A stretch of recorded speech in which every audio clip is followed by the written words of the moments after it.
Nkosi and Mbali are associates of the Mr. Price Group and form part of different share schemes offered to the group. Nkosi receives 3 shares from the Partner Share Scheme for completing a full year of service. These shares will be held in a trust on his behalf. Mbali receives 3 share awards as part of the long-term incentive scheme and will continue to receive them every year she works for the group. Mbali also joins the Employee Share Investment Scheme and invests 10% of her salary in buying shares every month. The group declares a dividend and Nkosi and Mbali receive payouts. Nkosi receives dividends from the Partner Share Scheme and Mbali from the Employee Share Investment Scheme, but not the Long-Term Incentive Scheme. The amount they each receive will depend on the number of shares they own. Nkosi receives his dividends in cash, but Mbali's is reinvested. Mbali also has share awards, so why doesn't she receive dividends on these? The long-term incentive has a vesting period of 3 years before shares can be exercised.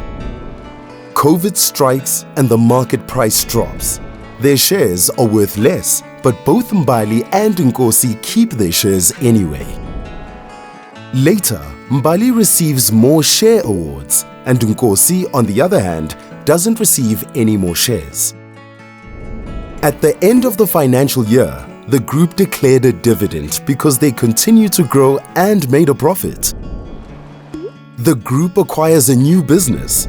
The market reacts positively, the share price increases, and both Nkosi and Mbali's shares are worth more.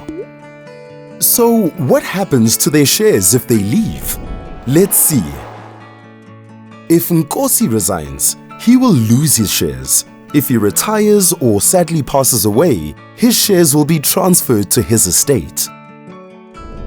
If Mbali resigns, is dismissed, or leaves suddenly, she can choose to keep or sell her shares on the Employee Share Investment Scheme.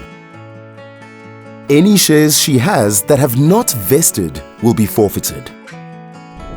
Nkosi and Mbali continue to be associates of the Mr. Price Group and active participants of their individual share schemes.